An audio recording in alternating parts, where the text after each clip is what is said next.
ও মুসলমান ভাইয়েরা, আল্লামা রুহুল আমিন রহমাতুল্লাহ আলাইহি হুজুরি জন্মস্থান বাড়ি হলো টাকি নারায়ণপুর গেলাম, হাসনাবাদ থানা, টাকির পাশেরটা গ্রাম, ওই গ্রামটার নাম নারায়ণপুর। ওইখানে হুজুরির বাড়ি, বল জন্মস্থান বাড়ি ওখানে। ওখানে বসিরহাট হুজুরির বাপ মার সব কবর আছে।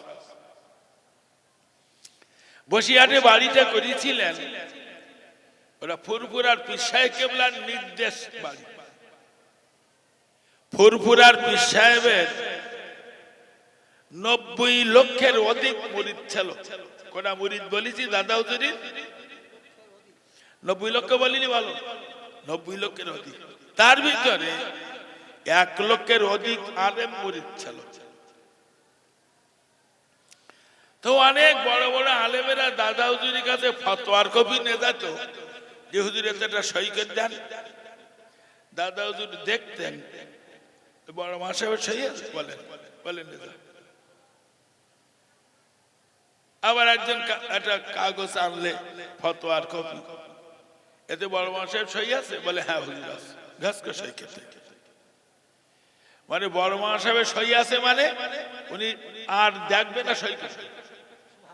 তো আলেমেরা সব বললেন বড় মা সাহেবের সই ছাড়া তো আপনি কোনো কাগজে সই করেন।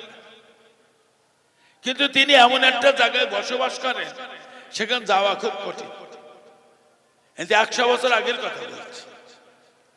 তখন তো এসব ভ্যান ট্যান তৈরি হয়নি, তখন টাটা সুমো তৈরি হয়নি, তখন এত গাড়ি ঘোড়া পাওয়া যেত। কি বলিছি কি বলবো সব মাথায় আছে। আমি 40 বছরের বেশি ওয়াজ করছি, এই জাতি চোরাচ্ছি 40 বছরের বেশি। দেখতুলম কিরাম জুতি শুনতেছেন। বসিরহাট হুজুরির জামানা 100 বছর আগে, তখন দেশে এত গাড়ির যোগাযোগ ছিল না, তখন দেশে এসব মোবাইল ছিল না। তাহলে হুজুরির সঙ্গে যোগাযোগ করা তো খুব কঠিন। আর সে নারায়ণপুর গ্রামটা একেবারে বড্ড ঘোষের ভেতরে, সেখানে যাওয়া খুব কঠিন। তাই দাদা হুজুর আল্লামা রুহুল আমিনকে বললেন যে সমস্ত আলেমেরা আমার কাছে দাবি করছে আপনি বসিরহাটে টাউনে অন্তত বাড়ি করুন, আলেমরা আপনার সঙ্গে যোগাযোগ করতে পারছে না। তাই আল্লামা হুজুর এই বাড়িটা করেছিলেন দাদা পীরের নির্দেশ। তো আল্লামা রুহুল আমিন ওয়াজ করিয়ে ট্রেনে হাসনাবাদে নেমে টাকির উপরে হেঁটে হেঁটে বাড়ি যাচ্ছে, নারায়ণপুরি বাড়ি যাচ্ছে, হেঁটে হেঁটে যাচ্ছে।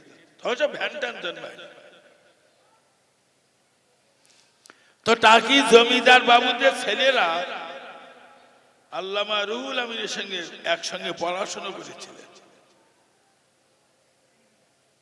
ওইসব ছেলেরা বসিরহাট হুজুর মাওলানা পাশ করার পরে কলেজে পড়েছিলেন, উচ্চ মাধ্যমিক বিএ এমএ পড়েছিলেন। তো টাকি জমিদারদের ছেলেরা যে মিশনে পড়তো আল্লামা হুজুর সেই মিশনে পড়তো। বলে রুহুল আমিন একই সঙ্গে তো মিশনে পড়াশোনা করলাম, ইংলিশ মিডিয়াম কলেজে। আচ্ছা এই মুসলিম কম তোমার বড় মাওলানা বলে কেন বলো দিন? আরো তো মাওলানা নেই। তা আল্লামা রুহুল আমিন জবাব দিচ্ছে টাকি জমিদারদের ছেলেদের, এই দেখেন আমরা নামাজ পড়ি দেখেছেন? বলে হ্যাঁ। বলে নামাজের নিয়মটা না সাধারণের চেয়ে একটু বুঝি। সুবহানাল্লাহ বলে, বিরাট বুঝে বলিনি বলো। নামাজের নিয়ম বলতে এইরকম করে তাহারিমা বানতে হয়, এইরকম করে নিয়াত করতে, এইরকম করে রুকু দিতে, এইরকম করে সেজদা, এই তো নিয়ম। তাই বলতেছে আমরা যে নামাজ পড়ি দেখেছেন, এই নামাজের নিয়মটা সাধারণ চেয়ে একটু বুঝি। বিরাট বোঝেন। আচ্ছা আমার যদি জিজ্ঞেস করতে আমি কি সর্বনাশ করতাম বলেন দিন? চেনেন আমার? আমার কত জ্ঞান আপনি জানেন? আপনারা জানেন না? আমার মতন জ্ঞানী এক্ষুনি পাওয়া যাবে না। এ ভাই, ঘুমাচ্ছেন নাকি? ও মুসলমান ভাইয়ানেরা, খুব মাথা ঠান্ডা করে শুনুন। অহংকার করা যাবে না, অহংকারের গোনা মাফ হয় না। মনে রাখবেন, বিশ্বের বড় পীর আব্দুল কাদের জিলানী রাহমাতুল্লাহ আলাইহি হুজুর আমার গভীর রাতের বেলা নামাজ পড়ছিলেন। বড় পীর আব্দুল কাদের জিলানী নামাজ পড়ছিলেন, এমন সময় দেখা গেল বড় পীরের মাথার উপরে বারবার বারবার আওয়াজ হচ্ছে, এই আব্দুল কাদের তোমার নামাজ মাফ, এই আব্দুল কাদের তোমার নামাজ মাফ।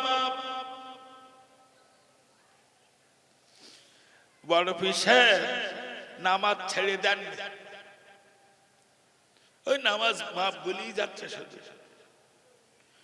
নামাজ শেষে বড় পীর উপরের দিক ফিরে বলছে, এই শয়তান নিচে না, আমি বুঝতে পেরেছি তোর আওয়াজ। আমার আল্লাহ কোনদিন আমার নামাজ মাফ বলবেন না।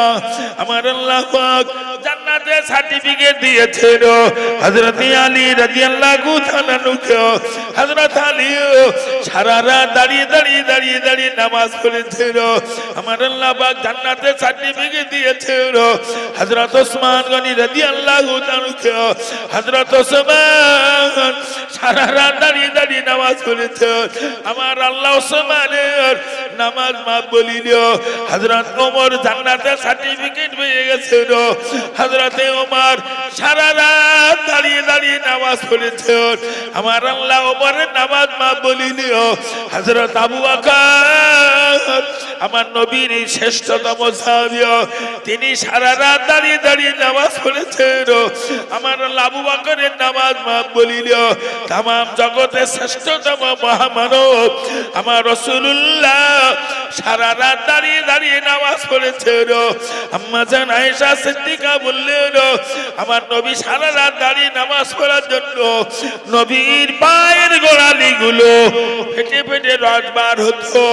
আল্লাহর নবী মাসুম নবী, নিষ্পাপ নবী, অথচ নবী সারা রাত নামাজ পড়েছেন। আমার আল্লাহ একদিন আমার নবীর নামাজ মাফ বলিনি না। শয়তান তোর আওয়াজ আমি বুঝতে পারিনি। শয়তান নিচে নেমে বলছে, হুজুর অনেক পীরের নামাজ বন্ধ করে দিয়েছি। মানে অনেক পীরেরা অনেক রাত্রি নামাজ পড়তে আর মাথার উপরে আওয়াজ দিছি, তোমার নামাজ মাফ, পীর সাহেব নামাজ ছেড়ে দে। তা আমি আপনারে পারলাম না, আপনার অগাধ এলেম আছে তো, ওই জন্য বেঁচে গেছেন আমার এই ধোঁকা থেকে। ইবলিস ঠিক বলেছে, জ্ঞান ছিল বড় পীরের অগাধ। ইবলিস কথাটা ঠিকই বলেছে যে আল্লাহ আপনার অগাধ জ্ঞান দেশে বলে আমার ধোঁকা থেকে বেঁচে গেছে। বড় পীর সাহেবের একটু চেক করে দেখছেন সামান্য এলেমের একটু গরম দেখায় কিনা। বড় পীর আব্দুল কাদের জিলানী রাহমাতুল্লাহ আলাইহি বললেন, এই ইবলিস শয়তান, না না তো তুই শুনে নাও, তোর এই কঠিন ধোঁকা থেকে আমার এলেম আমার বাঁচাতে পারিনি। তোর এই কঠিন ধোঁকা থেকে আমার আল্লাহ পাক আমাকে বাঁচিয়েছেন। একবার জোরে বলা যাবে না সুবহানাল্লাহ?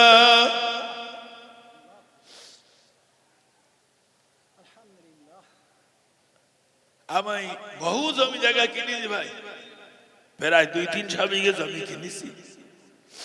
এখন বর্তমানে প্রায় 15-20টা ইট ভাটা আমার। ওরে কত বুদ্ধি ফিকের করে করতেই আসতে জানিস। আচ্ছা সব দেশে কেটে বলেন সব কিছুর মালিক মনে জায়গা দেওয়া যাবে না। হাদিস শরীফের ভিতরে এসেছে রাসূলুল্লাহ বলেছেন, মান লাম ইয়ারহাম সাগীরানা ওয়া লাম ইয়াকরি কাবীরানা ফালাইসা মিল্লাহ। হুজুর বলছেন, যে লোকটা বড়দের সম্মান করি না, ছোটদের ভালোবাসা দেই না। যারা বড়দের সম্মান করি না, ছোটদের ভালোবাসা দেই না, নবী বললেন এরা আমার উম্মত ভুক্ত না। हम सब जानते हैं, हम सब समझते हैं ये चिंता इब्लिस है। অন্তরে রস করি যত সময় দিলে অন্তর পরিষ্কার করো। হযরত মাওলানা বদরুর রহমান দুর্গাপুরী রহমাতুল্লাহ আলাইহি বহুত বড় হাক্কানি আলেম বলো দুর্গাপুরী। দুর্গাপুরীর মতন অত বড় হাক্কানি আলেম এদেশে কেউ ছিল না। বহুত বড় আলেম আবার হাক্কানি। আল্লাহ ছাড়া জীবনে কারুর উপরে ভরসা করে কথা বলতেন না।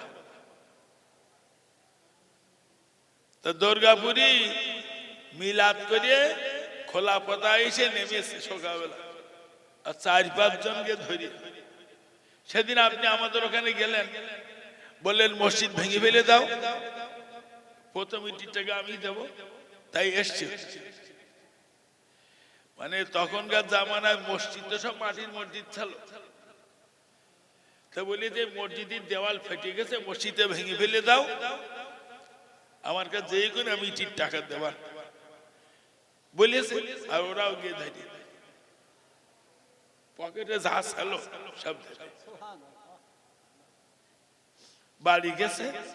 দুর্গাপুরী সময় মতন বাড়ি থাকতেন না বলে পাশের এক বাড়ির বুড়ি দুর্গাপুরী বাড়িতে থাকতেন দুর্গাপুরীর স্ত্রীর সঙ্গে। তো দুর্গাপুরী খুব রসিক লোক ছিলেন। বাড়ির ভেতরে ঢুকবে আর বলবে, দুই বুড়ি আসসালামু আলাইকুম।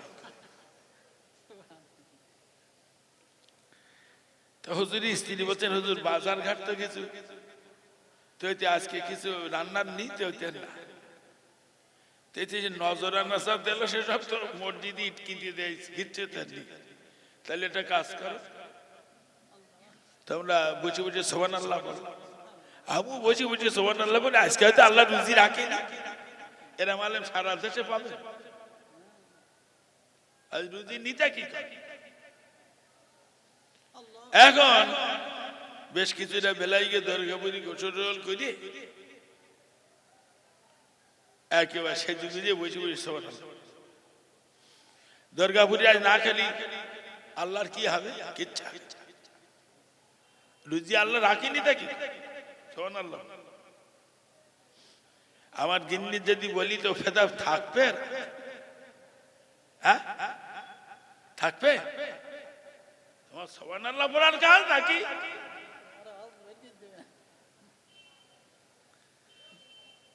কিছুক্ষণ বাদে একটা যুবক ছেলে এসছে দুর্গাপুরী গিয়ে বলছে, দুর্গাপুরীর বাড়ি কোনটা হুজুর?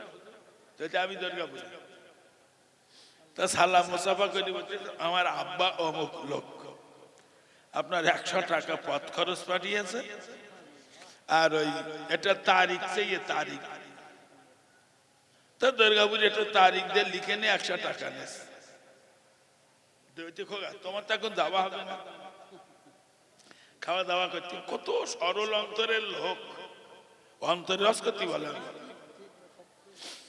আমার বাড়ি না কিচ্ছু নেই, রান্না বাড়া করবো তো, তা চাল আলু তরকারি কিচ্ছু। তা তুমি এই দুটো প্যাকেট নে যাও, আর এই 100 টাকা নে যাও, নে দুটো চাল নেবা, আলু নেবা, দুটো ঝাল পেঁয়াজ নেবা, একটু গোস্ত নেবা। তুমি যাও গো নিয়ে এসো, আমি জাল গাছটা নিয়ে যাচ্ছি একটু পুকুরে, দুটো মাছ ধরে নিয়েছি। কি অন্তরের অন্তরের কি কত খালে অন্তরের মেহমান। সেই যুবক ছেলে বাজার করতে গিয়ে দুর্গাপুরী কথা শুনতে হবে তো, বাজার করে বাড়িয়ে এখন ও বেচারি বলিয়ে ফেলেছে 80 টাকার বাজার করে। বলো এই থেকে 60-65 বছর আগে অনেক দাম বলো 80 টাকা। সে দুধ হলে আর ধরে না, অনেক বাজার করে সে চলবে নি 2-4 দিন। কিন্তু যে 20টা টাকা এনে হুজুরি হাতে দেবো, হুজুর এই টাকাটা রাখেন, কালকে আবার বাজার ঘাটটা করবেন। হ্যাঁ দুর্গাপুরী খেপিয়ে গেছে, হ্যাঁ কালকে কার বাজার।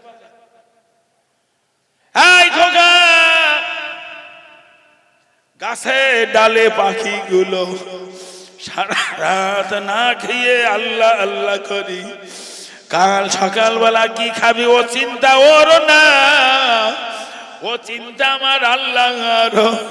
বাবা তোমার ঈমান এত দুর্বল, কালকে গার বাজারের জন্য টাকা ফিরিয়ে নিয়ে এসেছো, চলে যাও টাকাটা নিয়ে বাজারে চলে যাও, 20টা টাকার আপেল লেবু ফল কিনে নিয়ে চলে এসো, কালকে গার বিচার আমার আল্লাহ পাক করবেন।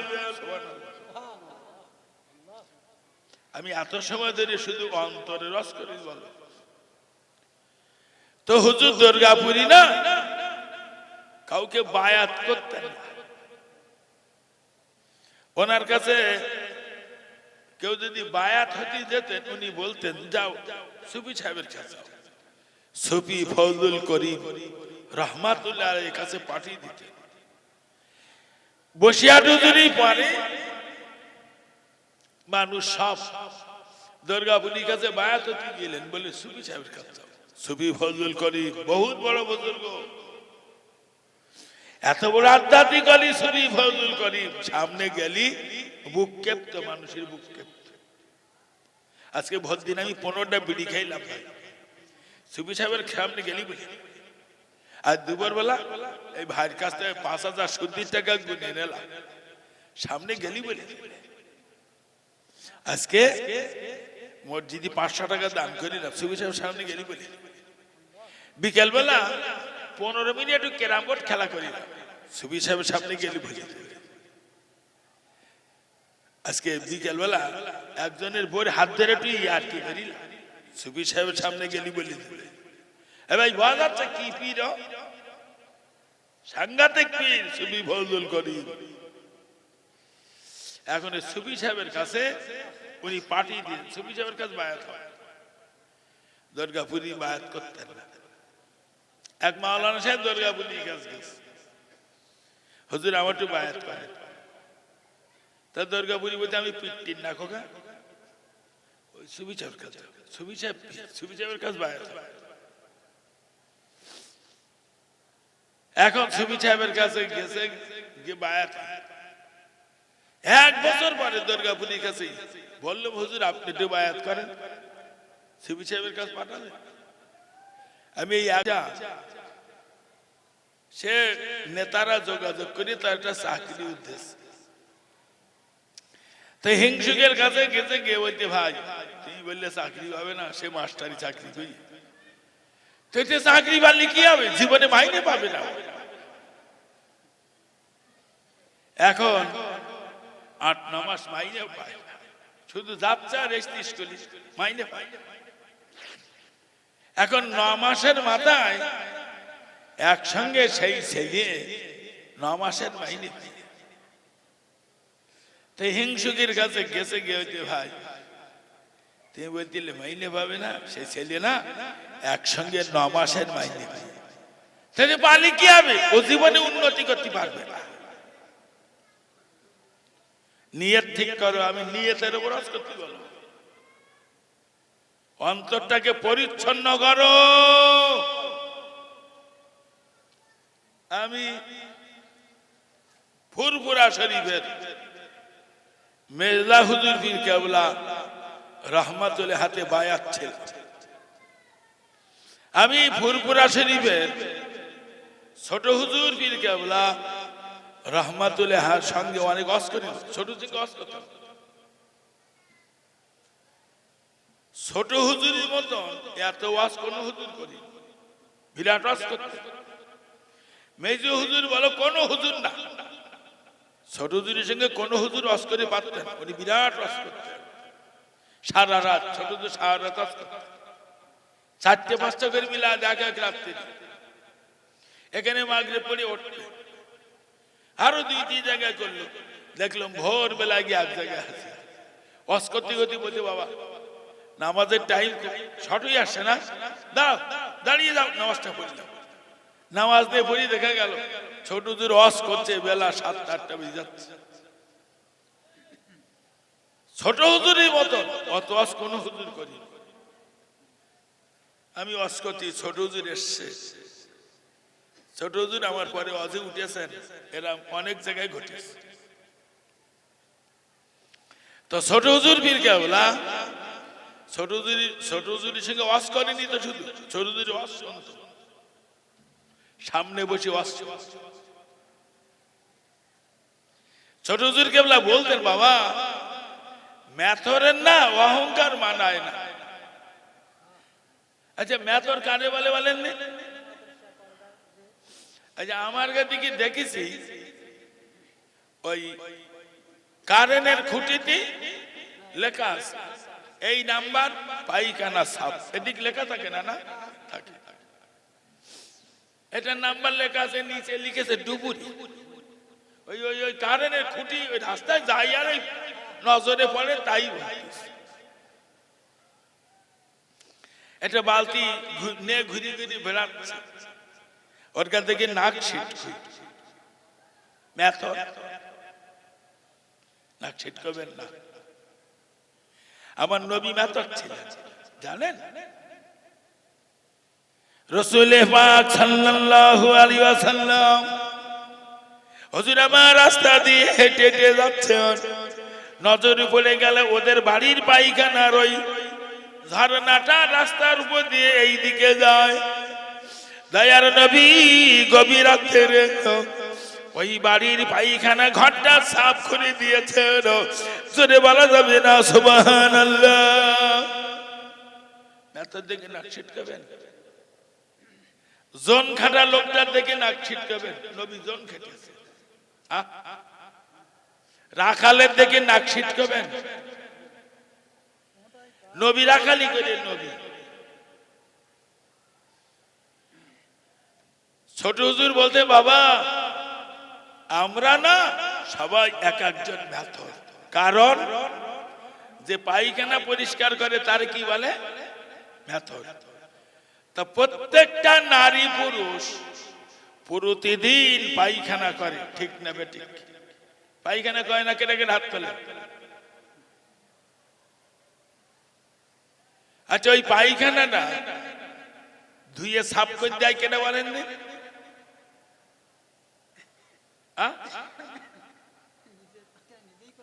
নিজের পায়খানা নিজে ধুয়ে সাফ। তাই মুখ্যমন্ত্রী ধোয় না বলো? হ্যাঁ, ও পায়খানা করে বসে থেকে একজনকে ধুয়ে দেয় না? প্রধানমন্ত্রী সারা ভারতের প্রধানমন্ত্রী, ও তো বিরাট সম্মান। ও পায়খানা করে বসে থেকে একজনকে ধুয়ে দেয়? নিজে ধোয়। তাহলে তুমি তো রোজ দুবার তিনবার করে পায়খানা করে নিজে ধরছ, তুমি একজন মেথর। এই নারী এই পুরুষ যত লেখাপড়া শেখো, যত টাকার মালিক তুমি হও, তুমি নিজে হাতে পায়খানা প্রতিদিন পরিষ্কার করো, তুমি একজন মেথর। তুমি একজন মেথর, তোমার ভিতরে অহংকার থাকা উচিত না। অহংকারকারীদের আল্লাহ জাহান্নামে পাঠাবে। হাদিস এসেছে যারা অহংকার করে কিয়ামতের দিন আল্লাহ এদের হাসরে ফেরাতে তুলবে পিঁপড়ের মতন ছোট ছোট করে। পিঁপড়ে এদিক পিঁপড়ে আছে, পিঁপড়ে পাততলায় থাকে না, হেঁটে হেঁটে যায়, কত পাততলায় পড়ে। যারা অহংকার করে কিয়ামতের দিন এদের পিঁপড়ের মতন করে তৈরি করে তুলবে, এত ছোট, লোকে শুধু দোবাবে। অহংকার করিলে আজকে তোমার দোবাবে। ও মুসলমান ভাইয়ানেরা, খুব মাথা ঠান্ডা করে শুনুন, অহংকার করে যাবে না। না, অন্তরের ভিতরে এক চুল পরিমাণ অহংকার আমার বাজা ঢুকানো যাবে না। আল্লামা রুহুল আমিন এদেশের শ্রেষ্ঠতম আলেম হুজুর আল্লামা তাসাউফ তত্ত্ব কিতাবে লিখেছেন, কেউ যদি সালামের অপেক্ষায় থাকে তাহলে বুঝতে হবে ওর ভিতরে অহংকার আছে। আমি একটা বড় হুজুর মাইকি বলে দিলে, ভাই বড় হুজুর অস্কর দিতে, কিন্তু আমি যদি আপনাদের সালাম করি তাহলে এটা বেমানান হয়। একটু অপেক্ষা করছে, একটু সালাম দেন, অপেক্ষা করছে। আল্লামা হুজুর কি লিখেছেন, যে লোকটা সালামের অপেক্ষায় থাকে ওর ভিতরে অহংকার আছে। বড় হুজুর, আচ্ছা যে যত বড় হুজুর হোক, নবীর চেয়ে বড় হুজুর কার কার বলা যাবে? কি বলতেছে?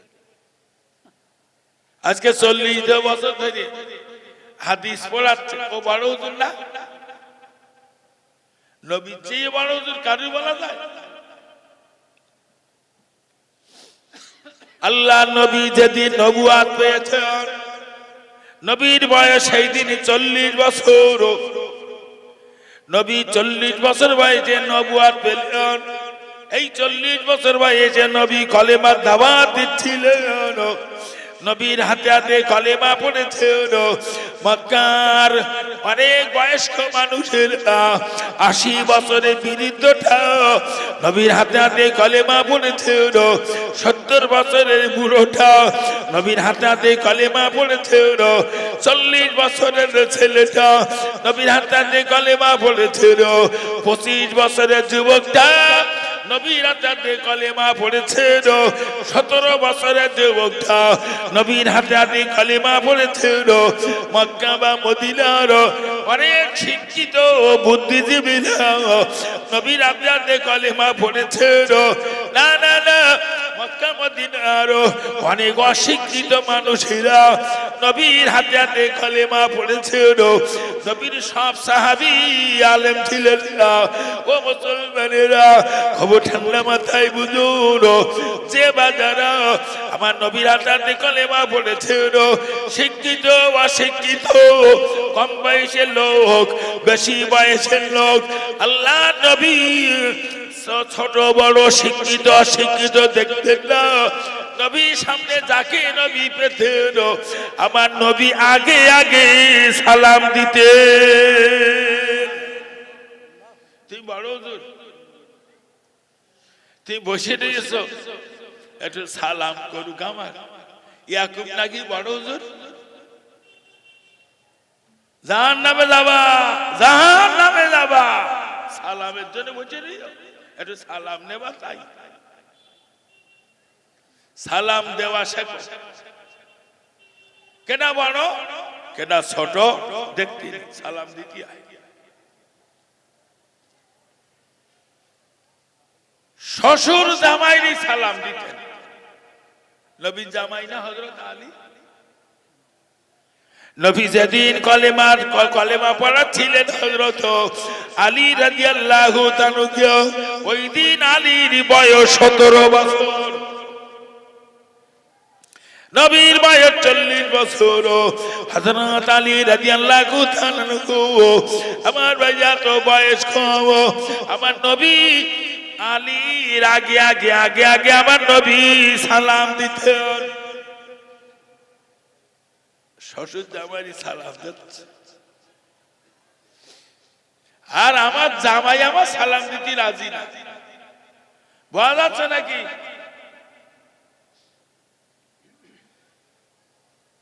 অন্তরটার কসকটি অন্তর অন্তর পরিষ্কার করো। এসব পেশাব পায়খানা ঘরে এত ছিল না দেশে। এখন তো ঘর করার আগে পায়খানা ঘর করতে, এখন সব বাড়ি বাড়ি পাকা পায়খানা। এখান থেকে 50 বছর আগে পড়েছিল না, আমি দেখি। দুই একজনের বাড়ি ওই বাসনার বেড়া, হ্যাঁ তাও দুটা লোকের সব বাড়ি ওই হলদি বাগানে বাঁশ বাগানে রাস্তার ধারে সব পায়খানা। হেঁটু সমান কাদা রাস্তায়, দেখো দুই ধারে যদি পায়খানা। তো বসিরহাট থেকে খোলাপোতা এই রাস্তাটা অত ওসব বাড়ি ঘর ছিল, যে আপনারা এখন যতটা বাড়ি দেখছেন অতটা বাড়ি ছিল না, সব পাকা ছিল। আর ওই দুই ধারে ধারে পায়খানা আর গাদা। হুজুর দরগাপুরি বললেন, ওই পায়খানা গুলো দুই হাতে তুলে তুলে দূরে ফেলে দিলি তোমার কল বোঝা গেছে। তার মানে বোঝা গেল ওই মাওলানা সাহেবের ভিতরে এত অহংকার, ও সুফি সাহেবের দাম দেই, বুঝা গেছে? এত সময় ধরে আমি আপনাদের বুঝিয়েছি অহংকার দেহ থেকে পরিচ্ছন্ন করুন, মন অন্তরটাকে পরিষ্কার। আমি একটা কি তুই হেরা, তুই কি তুই একটু ভালো মন্দ খাস, তোর পায়খানা তো বেশি গ্যাস, তুই তো রোজ 2-3 বার করে পায়খানা করিস, আর তুই নিজে হাতে ধুই, তুই এটা ম্যাথ, তুই কি হেরা? অহংকার করা যাবে না, হিংসা করা যাবে না।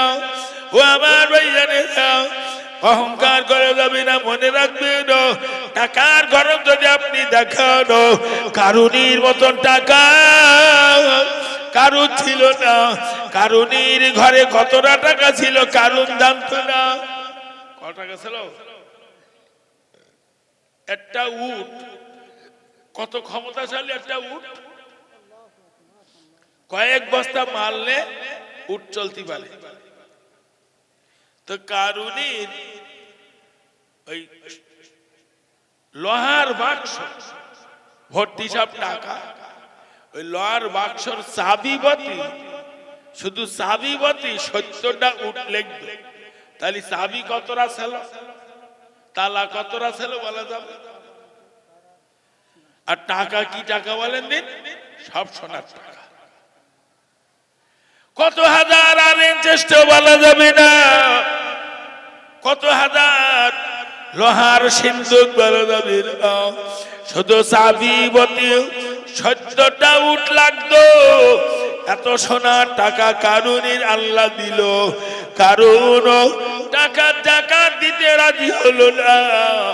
আমার আল্লাহ পাক সব সোনার টাকাগুলো কাকর বানিয়ে দিয়েছে। আর খোলে আর ডাকে সব কাকর। অহংকার করছেন।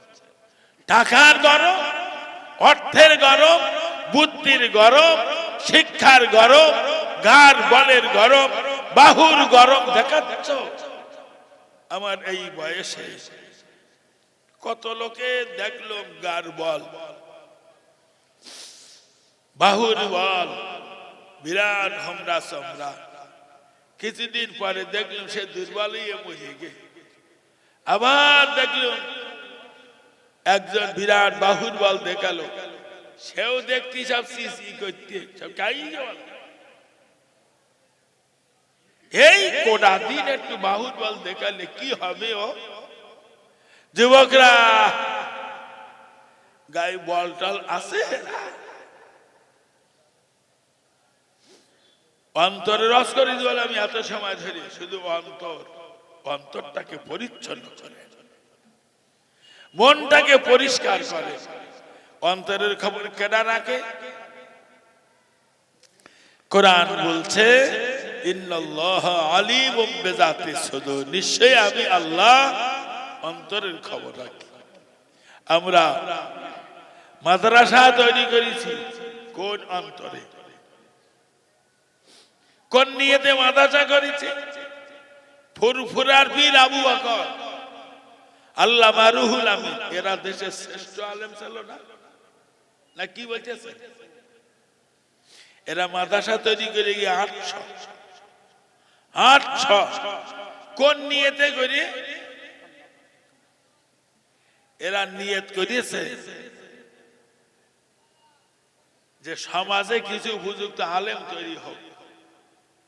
বসিয়ার হুজুর, দাদা হুজুরি জামানায় দেশে যত শিরক বেদাত হতো, এই শিরক বেদাত দূর করার জন্য তারা জীবন দিয়ে চেষ্টা করেছে। ওই সঙ্গে অনেকগুলো মাদ্রাসা তৈরি করেছে এই নিয়তে সমাজে আলেম বেশি হলি এই আলেমদের দ্বারা শিরক বেদাত দূর হবে। আমি ভারতবর্ষের অনেকগুলো রাজ্য ঘুরিয়েছি, বল অনেক রাজ্য ঘুরেছি। পশ্চিম বাংলায় মুসলমানরা শিরক বেদাতে আছে কিছু জড়িয়ে, তবে অন্যান্য রাজ্যের তুলনায় কম। কথা বুঝতে পারিনি। অন্যান্য রাজ্য ঘুরিয়ে বল, অন্য রাজ্যের তুলনায় পশ্চিম বাংলায় শিরক বেদাত কম হয়। এর পিছনের অবদান ফুরফুরার বীর আবু বকর আল্লামা রুহুল আমিন মুজাদ্দিদ জামান ফুরফুরা শরীফের দাদা হুজুর কেবলা রাহমাতুল্লাহ আলাইহি। হুজুর আমার জামানার বড় আলেম, জামানার মুজাদ্দিদ দাদা হুজুর কেবলা রাহমাতুল্লাহ আলাইহি। ও আমার ভাইয়ারা, জামানার বড় আলেম, জামানার মুজাদ্দিদ, যুগ ছেড়েছে ওলি আমার ভাইয়ারা, আল্লামা রুহুল আমিনের পীর। আমার ভাইয়ারা, বয়স্ক মানুষ, বৃদ্ধ মানুষ আল্লামা রুহুল আমিন সম্বন্ধে দাদা পীর কেবলা জানতে পেরেছেন। দাদা তো শুয়ে কিংবা বসে একজন বললে, হুজুর বড় মাসায় আসছে। দাদা হুজুর কোন দিক থেকে আসছে বাবা? কোন দিক থেকে? আল্লামা রুহুল আমিন যেদিক দিয়ে আসছেন, পীর সাহেব কেবলা ওই দিকে আগিয়ে আগিয়ে হেঁটে হেঁটে চলেছেন। আল্লামা রুহুল আমিন কেও দাদা পীর কেবলা আগে আগে আগে আগে সালাম দিতেন। আল্লামা রুহুল আমিন দাদা পীর কেবলা কে বললেন, হুজুর আপনি আমার পীর, আপনি জামানার বড় আলেম, আপনি জামানার মুজাদ্দিদ, আপনি যুগ শ্রেষ্ঠ ওলি।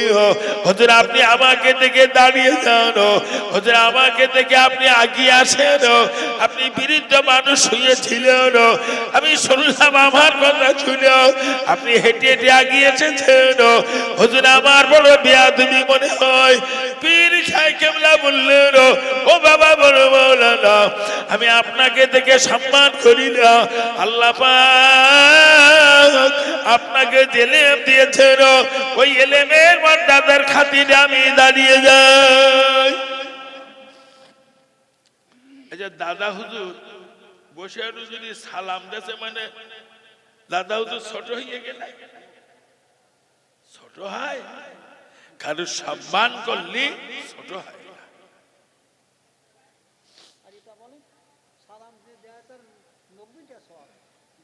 ভাই আমি বাজারে কালেকশন করছি, বাজারে সঙ্গে 8-10টা মাদ্রাসার ছেলে আছে। তা আমি কাউকে শাড়ি নেওয়াল আদায়ের ব্যাপারে সবাই এখন ওই এটা ফকির ফকির, এটা বাসন নিয়ে ওই টাকা তোলে, ওই যেরকম তুলছে ওইরকম টাকা তোলে। তা আমি ফকিরদার কাছে গিয়ে বলতি, ফকির সাহেব মাদ্রাসায় কিছু পয়সা দেবা? তা বলতে হুজুর 10 টাকা নেবেন? তা 10 টাকা দিস।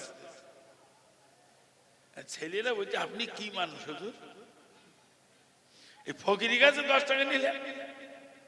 দেখো ও ভোট দিন ধরে যা আদায় করেছে ভালো পয়সা, তোর কাছে 10 টাকা নিছি মানে ওরে মাদ্রাসা শরীক করে নিছি। নিয়ত কি নিয়ত, সেই নিয়তের রব চলতে বলো। এখন আমি ওই পাকা রাস্তার উপরে শুধু ওই ঘুরি, এই ভাই পড়ে দাও, এই ভাই পড়ে দাও, এনে করে ঘুরি আর টাকা চাই। এ আমার কাজ। 10-15 দিন অন্তর একদিন একটু বাজারে যাবো করে ছেলে নিয়ে ঘন্টা খানিক এনে পাক খাবো, 4-5 হাজার টাকা আমার। আর আবার কিছু লোক হুজুর টাকা নিচ্ছে, আবার 2-1 ডেকে ডেকে টাকা দেয়। একজনে বলছে ভাই টাকা দাও, ও আমার দিক ঘাড় ঘুরিয়ে বলতেছে চুলকুনি মারি এত ছেলে রেসকে।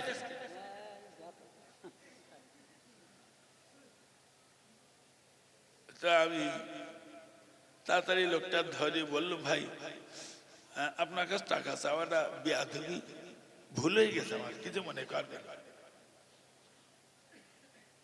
এখন ওই ছেলেগুলো আমার উপরে এটা রোকারুকি করছে। হুজুর মান সম্মান ক্ষতি করে কথাবার্তা মানতে পারছি। কি মনে করেছেন আপনি বাড়ি চালিয়ে দেবো বলো? আজ দেখো আচ্ছা, মান সম্মান থাকলে তো ক্ষতি হবে। পাগলের দল কোথাকার, মারবি না? আপনার মান সম্মান ক্ষতি করতে দিলেন, যেমন মান সম্মান থাকলে তো ক্ষতি হবে। গোমরা কাউনি চল, ওর যে রাম জ্ঞান সেই রাম বলে বোঝা যাচ্ছে নাকি? কি করবা? অন্তরটাকে পরিষ্কার কর, পরিচ্ছন্ন। আমি একটা কিছু বেড়ে নিয়ে এসে আমার মতন ইবাদত করার লোক খুব কমাস বলো। আরে কায়দা, তুই অনেক ইবাদত করে। হ্যাঁ, সকলের চেয়ে আমি নগণ্য, সবার চেয়ে আমি জঘন্য। এই অন্তরে যদি জায়গা না দাও, খোদা তোমার জাহান্নামে পাঠাবে। নবী মুসলিম শরীফের হাদিসে বলেছেন, লা ইয়াদখুলুল জান্নাতা মান কানা ফি কলবিহি মিসকালা যাররাতিন মিন কিবার। যার অন্তরে সরিষার দানা পরিমাণ অহংকার, ওই লোকটা জান্নাতে যাবে না হিসাব। দুটোটা মেয়ে ছেলে বলো বিরাট অহংকার করে, ওরে বাবা রে। অন্তর অন্তর। আমার গিন্নি ভাত খাচ্ছে ভাই, কেডারটা এসে বললে তো তিনটে ননদেশ কি বলে ও পান্তার বাসন টুকতে কি দেহ জ্বলে গেল, দেহ জ্বলে গেল। নিন্দে নিন্দে কি আসতে ও তিনটে ননদেশতে ও জ্বলে যাচ্ছে নাকি? তুমি জান্নাতে যাবা, অন্তর পরিষ্কার করো। এখন পান্তা খাচ্ছে, পান্তা নে বইয়ে ভাই, গিন্নি পান্তা নে বই। আর একজন এসে বলছে তোর দুটো বোন এসছে, ও পান্তা বাসন ঠেলিয়ে কান্তি কান্তি রাস্তা মুখে যাচ্ছে। কোন যাচ্ছি? দুটো বোন এসতেছে, দুটো খাওয়া দাওয়া হয়েছে কিনা তা টেনে পান্তা রেখে দিয়েছে, বলো আর খাবে না। তুই কি হচ্ছে? এই নারী, তোমার এমন জীবন তৈরি করতে হবে, তোমার ননদেরা তোমার জন্য কেঁদে কেঁদে পাগল হয়ে যাবে, তোমার আত্মীয় স্বজনেরা তোমার জন্য কেঁদে পাগল হয়ে যাবে। কোন মানুষটার আজ খবর দিলাম, কার কাছে দিয়ে দুটো শান্তির কথা শুনতে পাবো, কার কাছে দিয়ে দুটো দুঃখের কথা বলবো। কি নিয়ামত হারিয়ে ফেলেছি নারী, তুমি কবরে যেয়ে শান্তি পাবে, আনলে তোমার কবরে আগুন জ্বলবে। মন অন্তর,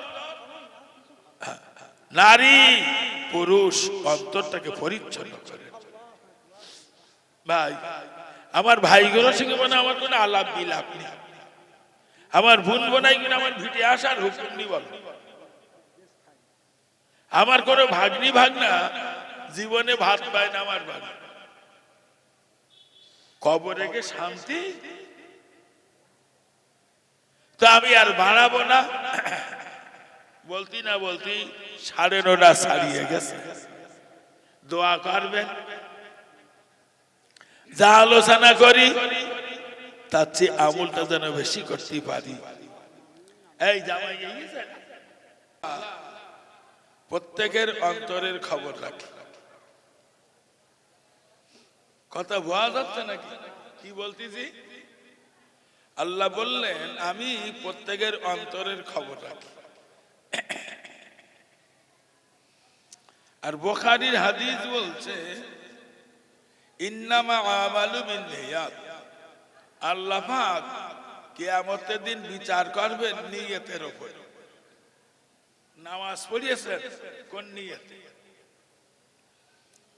রোজা করিয়েছেন কোন নিয়তে, হজ করিয়েছেন কোন নিয়তে, দান করিয়েছেন কোন নিয়তে, এখন এই মিলাদ দেখছেন এটা কোন নিয়তে? যদি নিয়ত ঠিক না হয় এই মিলাদের কোনো সওয়াব নেই। ভালো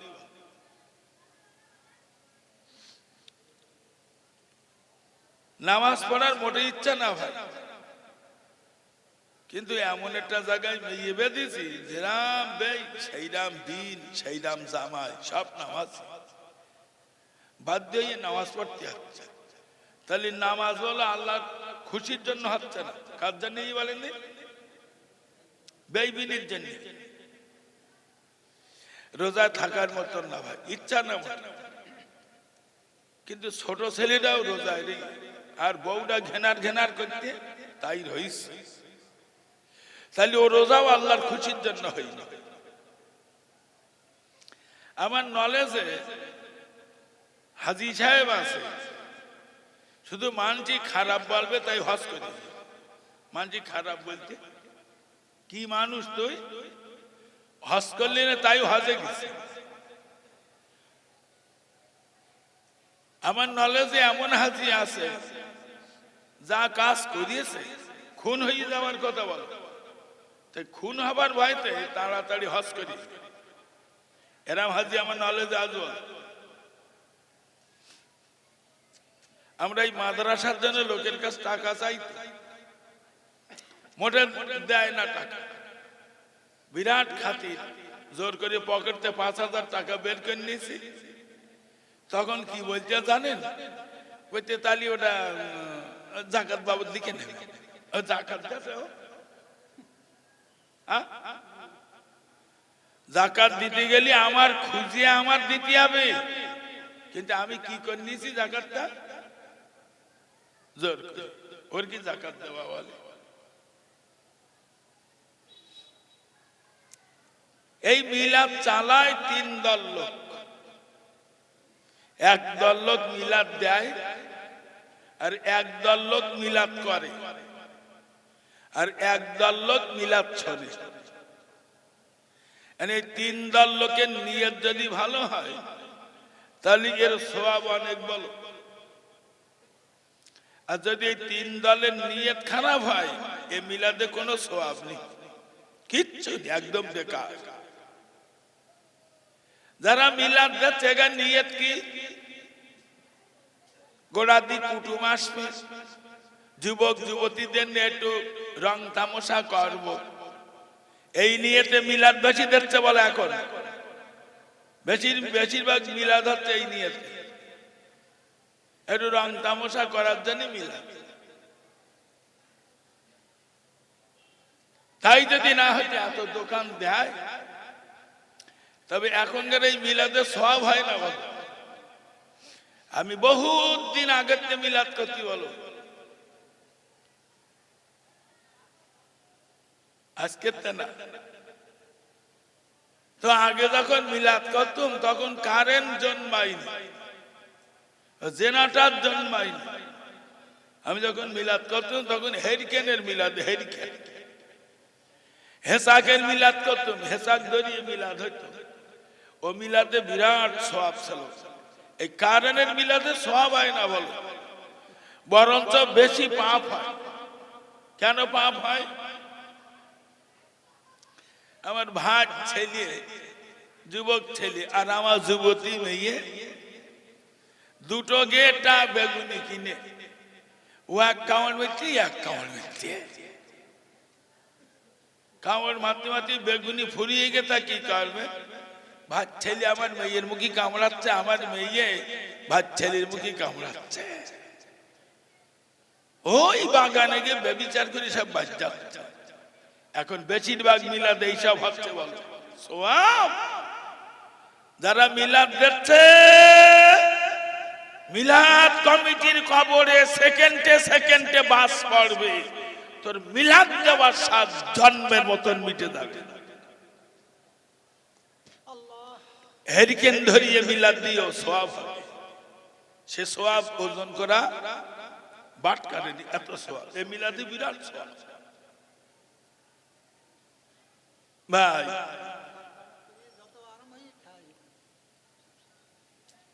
খুব ঠান্ডা মাথায় শোনেন, তাহলে মিলাদ দেয় 3 দল লোক। এক দল লোক মিলাদ দেয়, এক দল লোক মিলাদ করে, আর এক দল লোক মিলাদ চলে। এই 3 দল লোকের নিয়ত, আমি নিয়তের রস করতে বলো, নিয়ত নিয়ত আগে নিয়ত ঠিক করো। যারা মিলাদ দিয়েছে এর নিয়ত হবে কি? আলেমদের দাওয়াত করেছি, দুটো শরীয়তের কথা শুনবো, বংশপালা গ্রামবাসীদের কবর দিছি, ওদের জন্য একটু দোয়া সবরে সানি করবো, নিয়ত ভালো, তাহলে মিলাদের সব। এখন যারা মিলাদ দিচ্ছে এরা যদি ইউনিয়ন করে কেউ যেন আর মিলাদ দিবি না, তাহলে হুজুর কা গাড়ি চাকা ঘুরবে শেষ বল। হুজুরা যে মিলাদ করতেছে এরা যদি ইউনিয়ন করে কেউ যেন আর মিলাদ করবি না, তাহলে বলে মিলাদ শেষ। এই যে শ্রোতা এরা যদি ইউনিয়ন করে কেউ জানো মিলাদে, মিলাদে গেলে গুলি করতে ও লাগবে। আপনারা সব চল যান দিন দেখি ইয়াকুব মিলাদ করতে পারবে ভাই? তাহলে মিলাদ চালায় তিন দল লোক, এই তিন দল লোকে নিয়ত ভালো করতে। আমি বাড়ি থেকে নিয়ত করে বেরিয়েছি, খড়গাছি যাচ্ছি, 25,000 লোক। কত নিয়তে আইছি? এই ছেলেরা এখন আমার ভিজিট কত জানো তো? 25,000। এতে এক চুল পরিমাণ সওয়াব নেই। তা আমি তো নিয়ত করে বেরিয়েছি 25,000-এর নিয়ত, ওতে মিলাদে সওয়াব হয়? মাওলানা সাহেব বাড়ি থেকে বার হবে, নিয়ত করবে খড়গাছির যুবকরা আমার দাওয়াত করেছে আমি যাব, দুটো শরিয়াতের কথা শোনাবো, জাতির জন্য একটু আল্লাহর কাছে দোয়া চাইব। টাকা কি দেবে না দেবে ও চিন্তা মাথায় না রেখে এই নিয়েতে যদি মাওলানা সাহেব আসে, এ মিলাদের সওয়াব অনেক বেশি। শ্রোতা এর নিয়ত করতে, সব কাজের নিয়ত করতে। বাড়ি থেকে বেরোচ্ছে, বলছে এই জামাত ভাই চল যাই ওগা ঈদগাহ মিলাদ, অমুক অমুক হুজুর এসে কেডা কিরাম লাগাবেন, চল একটু দেখে আসি। ওর গাও নিয়ত খারাপ, কি করতে এখানে কেডা কিরাম লাগাবে তাই দেখতে। ওগো মুসলমানের বাচ্চারা, বাড়ি থেকে বার হতে হবে, এই নিয়েতে চলো সামাদ ভাই, মিলাদ হচ্ছে চলে যাওয়া হয়। ওই মিলাদে আলেমেরা ওয়াজ করবে, হাদিস শরীফে আছে আল্লাহ ভীরু আলেমের চেহারার দিকে তাকিয়ে থাকলে সগীরা গোনাগুলো ঝরে ঝরে ঝরে ঝরে পড়ে যায়। চলো না আলেমরা ওয়াজ করবে, দুটো শরিয়াতের কথা শুনলে সওয়াব পাবো। বংশধর যাদের কবর দিছি ওদের জন্য একটু দোয়া সবরে সানি করব। কথা বোঝা যাচ্ছে নাকি? এই মিলাদের সওয়াব ওজন করা বাটখারা। কেন আমি কোন নিয়তে এই আগে ভালো নিয়ত ঠিক করার মতো আমি নিয়তে রস করতে পারবো। যারা মিলাদ দেছো কোন নিয়তে দেছো আগে নিয়ত ঠিক করো, তোমার কবরে বাস করবে। যদি রং তামাশার নিয়তে মিলাদ দিয়ে থাকো, আর যদি আল্লাহর খুশির উদ্দেশ্যে দিয়ে থাকো, সওয়াব ওজন করা বাটখারানি এত সওয়াব। ও মুসলমান ভাইজানেরা, ঘর বাড়ি করি আমরা, ঘর করি মাটির ঘর ভেঙে ভেঙে সব ইটির ঘর করছি। ঘর করতে হয়, নিয়ত করতে হয়, নিয়ত নিয়ত ঘর করার নিয়ত করতে হয়। আমি একটা ঘর বানাবো, ঝড় বৃষ্টি শীত বর্ষার হাত থেকে সুস্থ হালাতে ঘরের ভিতরেও আমার বিবি আমার ছেলে মেয়েরা নামাজ পড়বে, কোরআন পড়বে, তসবিহ পড়বে ঘরের ভিতরে বসেও। এই নিয়তের উপরে ঘর বানাতে হয়। ওই ঘরে আরাম করে যাবে, ওই ঘরটার উপর আমার আল্লাহ খুশি হবে। তাহলে ঘর করতে নিয়তটা ওরা। মাদ্রাসা সব ছেলে পিলে ভর্তি করতে নিয়ে যায়, তা গার্জেনদের জিজ্ঞেস করে মাদ্রাসায় এনেছেন কেন? একে এই মাঠে লোকে ছাগলের গোজ উবড়ে উবড়ে দেয়, এই জন্য ভর্তি করতে এনেছেন? তা দু চারটা লেগে যায় খুব লোক। বলতে হুজুর এলাম বললেন, আচ্ছা কেন এনেছেন তা বলতেছেন না, এনেছেন কেন, কোন নিয়তে? বাড়ি শুধু দুষ্টুমি করে তাই, নিয়তটা কি? তো বলে হুজুর না, আলেম তৈরি করার জন্য। আলহামদুলিল্লাহ, নিয়ত ভালো। যাও, আমি যতই ওর পড়াই ও ভালো আলেম হবে না। হাদিসই বলেছে বন্দুকের গুলি মিস হয়, মা বাপের দোয়া মিস হয় না। বাড়ি যাও, তোমার স্বামী স্ত্রী দুজন এই বাচ্চাটার জন্য অন্তর খুলে দোয়া চাওয়া। আল্লাহ তোমাদের দোয়ায় আলেম বানাবে, আমি শুধু হেল্লা, আমার যোগ্যতা নেই। ওরে আলেম তৈরি করতে গেলি তোমার কাছে দুজনের দোয়া লাগবে। যাও, নিয়ত ভালো, নিয়তে রস করতে বলো।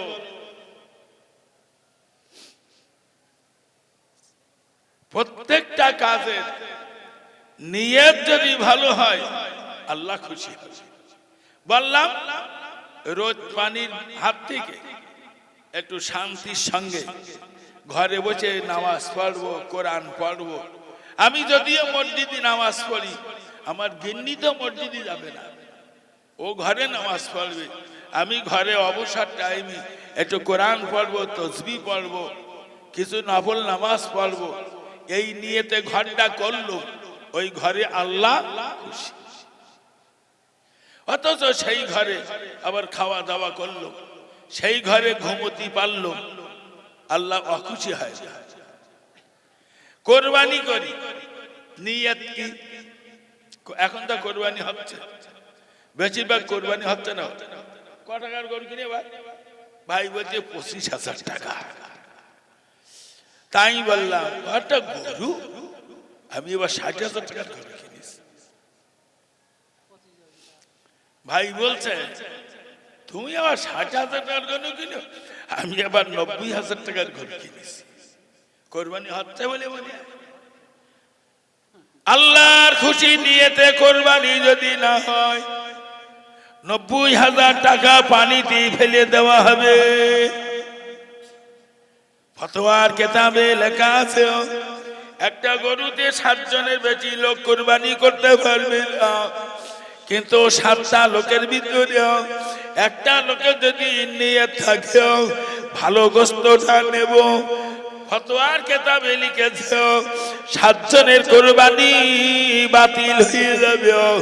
7 জনের ভিতরে একজনের টাকা যদি বেহালালি টাকা থাকে 7 জনের কোরবানি বাতিল হয়ে যাবে।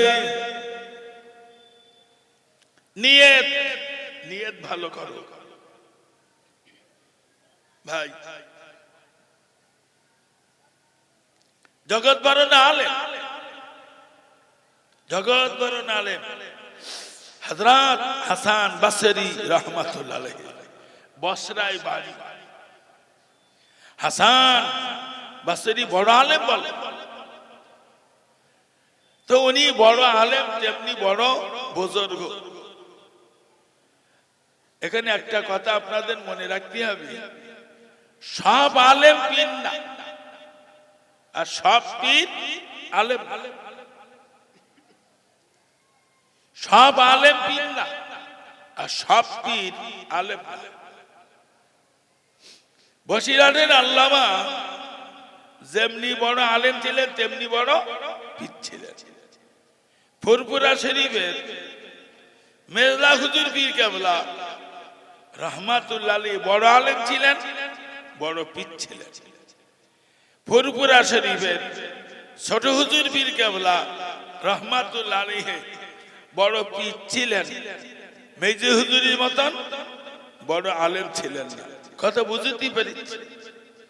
হাসান বসরি বড় আলেম বলে এবং বড় পীর। উনি ওনার শাগরেদের বাড়ি গেছেন। হাবিবে আজমি রহমাতুল্লাহ আলাইহি জগৎ বিখ্যাত পীর, উনি আলেম। হাবিবে আজমি আলেম না, তবে বড় পীর। হাসান বসরি হাবিবে আজমির বাড়িতে ঢুকেছেন। ঠিক এমনি একটা সময় যেই না ঢুকেছেন, ঢুকে দেখছেন হাবিবে আজমি নামাজের নিয়াত করে ফেলেছেন। হাবিবে আজমি বড় ওলি, ও তো আমার মতন নামাজই না। নামাজ পড়তে পড়তে আলহামদুলিল্লাহ শেষ করে পেছনে দেখতে একজন এসছে, নামাজ ছেড়ে দিয়ে তারে ঠেকাচ্ছে। এই ভাই ভালো যাচ্ছে না নাকি? নামাজ পড়তে আলহামদুলিল্লাহ শেষ হয়ে গেছে, গরু খুলে গিয়ে নামাজ ছেড়ে দিয়ে গরু ঠেকাচ্ছে। নামাজ হাবিবে আজমি ও জিনিস না। উনি নামাজে দাঁড়িয়ে ফিরে তাকে হাসান বসরি পিছনে ইক্তেদা করতে গিয়ে পিছিয়ে এসেছে। কোন আলেম লোক না, কোন বেআলেমের পেছনে নামাজ পড়তে একটু গা ঘিন ঘিন করে ভাই। কারণ আরবিতে 28-29 অক্ষর আছে। এই অক্ষরগুলো এক একটা অক্ষর এক এক জায়গা থেকে উচ্চারণ হয়, এর নাম মাখরাজ। এটা আলেমরা ভালো বোঝে। বসিরহাটের আল্লামা লিখেছেন, বলো হাসান বসরির এই ঘটনাটা আমরা আরবিতে 28-29টা অক্ষর দেখতেই পাই। 1 নম্বর মাখরাজ আলিফ হাওয়ার সঙ্গে উচ্চারিত হয়। 2 নম্বর মাখরাজ কণ্ঠনালীর গোড়া, এখান থেকে ছোট হে আর হামজা উচ্চারণ হয়। 3 নম্বর মাখরাজ কণ্ঠনালীর মধ্যস্থল, এখান থেকে বড় হে আইন উচ্চারণ হয়। 4 নম্বর মাখরাজ কণ্ঠনালীর মাথা, এখান থেকে গাইন আর খে উচ্চারণ হয়। 5ম মাখরাজ জিহুবার গোড়া, ওখান থেকে বড় কাপ উচ্চারণ হয়। 6ষ্ঠ মাখরাজ জিহুবার মধ্যস্থল উপরের তালু, ওখান থেকে 3টে অক্ষর উচ্চারণ হয়, জিম শিন ইয়া। এইভাবে ছেলেদের কোন কোন অক্ষর কোন জায়গা থেকে উচ্চারণ হয় এটা আলেমরা ভালো বোঝে এবং ছেলেদের এইভাবে শিখেছে। কোরআন পড়লুম আর হয়ে গেল না, বলো। তো হাসান বসরি দেখছেন হাবিবে আজমি নামাজের নিয়ত করে সূরা ফাতিহা শুরু করে, আমরা সূরা ফাতিহা শুরুতে পড়ি আলহামদু। এই আলহামদুটা বড় দিয়ে ওয়াট। হাসান বসরি দেখছেন হাবিবে আজমিও ছোট হয়ে পড়ছে। হাসান বসরি বললেন, এর ছোট হে বড় হের জ্ঞান নাই, এর পিছনে নামাজ পড়া যাবে না। হাসান বসরি একা একা নামাজ পড়িয়ে শিষ্যের কাছে যে দরকার ছিল দরকার মিটিয়ে বাড়ি চলে গেলেন। গভীর রাত হাসান বসরি তাহাজ্জুদের নামাজ পড়ে আল্লাহর ওলি ঘুমিয়ে গেছেন। গভীর রাত হাসান বসরি ঘুমিয়ার ভিতরে আমার আল্লাহ পাকের সঙ্গে হাসান বসরির দিদার হয়ে গেছে। সুবহানাল্লাহ। অনেক নবী ওলিদের সঙ্গে আল্লাহর সাক্ষাৎ হয়েছে, তবে আমার আল্লাহকে না কেউ চর্মচোখে দেখেননি, আল্লাহকে দেখেছেন স্বপ্নের ভিতরে। হাসান বসরি কত বড় ওলি, আল্লাহর সঙ্গে তার দিদার হয়ে গেছে। আল্লামা রুহুল আমিন লিখেছেন হাসান বসরি জিজ্ঞাসা করলেন, আল্লাহ পাক আমি কি আপনার খুশি করতে পেরেছি? আমার আল্লাহ পাক ওই সময় বললেন, ওগো হাসান তুমি আমার খুশি করেছিলে, আজ তার অবমাননা করেছো। বলে আল্লাহ কিসে অবমাননা করলাম? বলে তুমি হাবিব আজমির পিছনে নামাজ না পড়ার জন্য। ওই সময় হাসান বসরি বললেন, হাবিব আজমি তো কেরাত সইছিল না। আমার আল্লাহ পাক বললেন, এই হাসান আমার হাবিব আজমি তো তোমার মতন আলেম না, ওর মাখরাজের জ্ঞান নাই। তবে তুমি জানো আমি কোরআনে অনেকবার বলেছি, ইন্নাল্লাহ আলিমুম বিযাতি সুদূর, নিশ্চয়ই আমি আল্লাহ প্রত্যেকের অন্তরের খবর রাখি। এই হাসান তুমি জানো না আমার হাবিব আজমি কোন নিয়তে নামাজ পড়ছিল? সম্পূর্ণ আমার খুশির নিয়তের নামাজ। এই হাসান আজকে যদি আমার হাবিব আজমির পিছনে তুমি নামাজ পড়তে, তোমার জিন্দেগির নামাজ কবুল করে নিতাম। সুবহানাল্লাহ। তো ওরকম করে বললে আমি নিয়তে রস করছি, নামাজ পড়লে হয়ে যাবে? বিরাট সহি সহি কেরাত পড়ে নামাজ পড়লে হবে? নিয়ত ঠিক করো, নিয়ত অন্তরটাকে পরিচ্ছন্ন করো। অন্তর অন্তর বিচার করবে আল্লাহ কি নে ভাই? অন্তরটা নে বিচার করবে। ও মুসলমান ভাইয়েরা, আমার আল্লাহ পাক কোরআন পাকে বলেছেন, ইন্নাল্লাহা লা ইউহিব্বু মান কানা মুখতানান ফখুরা, নিশ্চয়ই আমি আল্লাহ ফখরকারীদের ভালোবাসি না। অনেক কারি সাহেব ভাবেছে, অনেক নামাজি মুসল্লিকে তাচ্ছিল ভাবে ওর কেরাত ভালো না।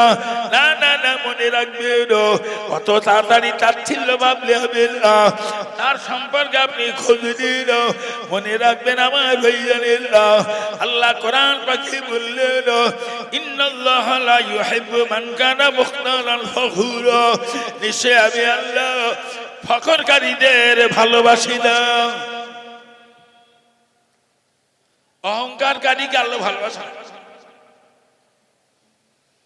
আল্লাহ নবী মুসলিম শরীফের হাদিসের ভিতরে বলেছেন, লা ইয়াদখুলুল জান্নাতা মান কানা ফি কলবিহি মিসকালা যারাতিন মিন কিবারিন। হাদিসটা মুসলিম শরীফে লেখা আছে। মুসলিম শরীফের হাদিস বলছে, যার অন্তরে সরিষার দানা পরিমাণ অহংকার, ওই লোকটা হিজাব আনতে জান্নাতে যাবে না। সর্ষের দানা পরিমাণ অহংকার থাকলে জান্নাতে যাবে না, মুসলিম শরীফের হাদিস বলছে। তবে 5 কেজি ওজনের কুমড়ো মতন অহংকার নে বুকি কন্যা মরে গেলি তাড়াতাড়ি জান্নাতে যাবে। যাবে? আমরা অহংকার করি, গার বলের অহংকার করি, অর্থের অহংকার করি, শিক্ষার অহংকার করি, বুদ্ধির অহংকার করি। আমার কিরাম বুদ্ধি জানে, কেপায়ের কালিতে আমার বেড দল হয়, একদল গুন্ডা, তা শুধু ঘিনু ছিল বলে ওর হাতে শাড়ি আসতে পারিস। আচ্ছা এই মতো শাড়ি এনেস কেনা? আমি কি বললাম কেনা ছাড়িয়ে? ঘিনু। তোমার ঘিনু? এই তো ঘিনুটা দেশে কেনা, তুই একটু ভাবলি নে। আমার মা যেভাবে শরীর খারাপ করল, তা শুধু টাকা ছিল বলে ভাই বাঁচিয়ে আনতে পারিস। কি বলছে? বাঁচিয়ে কেনা টাকা? তুমি টাকার গরম দেখালে। আবার 2-1 এলেমের গরম দেখা, এলেম শিক্ষার গরম। আমি কত কি পাস তুমি জানো? অত এলো কি পাস? আমি অনেক কিছু পাস, ঘোড়ার কচু পাস। হুজুর বড় পীর আব্দুল কাদের জিলানী রাহমাতুল্লাহ আলাইহি, আমার ভাইয়েরা কোরআনের এই আয়াত নিয়ে ব্যাখ্যা করেছেন ইন্নাল্লাহা লা ইউহিব্বু মান কানা মুখতালান ফখুরা। এই আয়াতটাকে নিয়ে বড় পীর আব্দুল কাদের জিলানী হুজুর আমার ব্যাখ্যা করতে করতে বলেছেন, ওগো আলেম সাহেব, তুমি একজন আলেম, আমি একজন আলেম। ওই আলেমটার দিকে তুমি এই চিন্তায় দেখো, ওই লোকটা আলেম, আমি আলেম। উনি এমন একটা কেতাব পড়েছেন যে কেতাবটা হয়তো আমার পড়া হয়নি, কিংবা উনি এমন একটা আমলে আছেন যে আমলটার উপরে আমার আল্লাহ বেশি খুশি।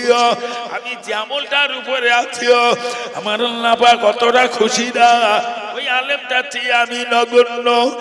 বড় পীর লিখেছে, তোমার সামনে একজন বয়স্ক লোক এসেছে, বয়স্ক লোকটাকে দেখে তুমি মনে মনে ভাবো ওই লোকটার বয়স বেশি, ওই লোকটা জীবনে ইবাদত বেশি করেছে, আমার বয়স কম, আমার জীবনে ইবাদত কম হয়েছে, ওই লোকটার চেয়ে আমি নগণ্য। হুজুর বড় পীর লিখেছেন, এই মাওলানা সাহেব, তোমার সামনে একজন সাধারণ ব্যক্তি এসেছে, তুমি ওই লোকটাকে দেখে মনে মনে ভাবো লোকটা তো সাধারণ ব্যক্তি, আমি একজন উপযুক্ত আলেম, আমি কোরআন হাদিস পড়ে যত আমল করি, ওই সাধারণ লোকটা আলেমের শুনে তার চেয়ে বেশি সংযত ভাবে চলে, ওই লোকটার চেয়ে আমি নগণ্য। হুজুর বড় পীর লিখেছেন, তোমার সামনে একটা কম বয়সে লোক এসেছে, ওই লোকটাকে দেখে তুমি মনে মনে ভাবো ওই লোকটার বয়স কম, আমার বয়স বেশি। বয়স বেশি মানে আমার দ্বারা পাপের কাজ বেশি হয়েছে, ওই ছেলেটার বয়স কম মানে ওর দ্বারা পাপের কাজ কম হয়েছে, ওই ছেলেটার চেয়ে আমি নগণ্য। বোঝা যাচ্ছে কি বলতেছি?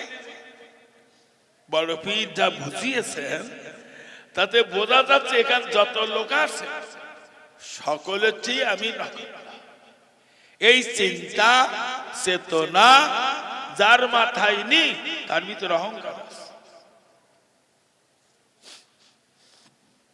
অহংকার করে যাবে না।